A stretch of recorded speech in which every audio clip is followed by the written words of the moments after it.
We are traveling from Nainital to Almora and it seems like these, with fresh fire breaking out on the highway, that's giving us a clear picture that the fires in the Uttarakhand region are nowhere close to being doused. What you see behind me are fresh dry leaves which have now, and trees which have now caught fire. Now if we try, and we're not going to go very close, but if you try and see down, it's starting from down there.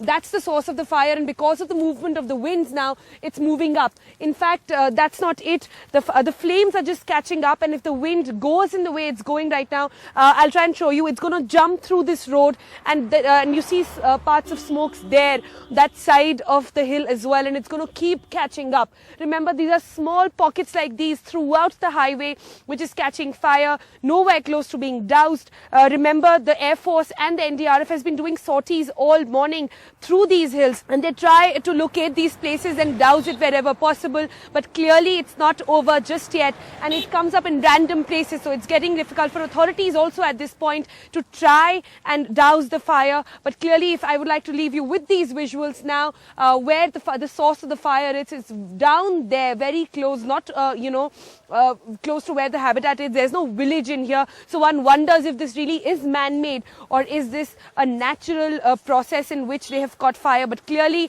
what this tells us at this point is that the entire problem of the forest fires active at several places across Uttarakhand, it's nowhere close to being doused just yet. With camera person Ashwini, I'm Sonal Mehrotra for NDTV.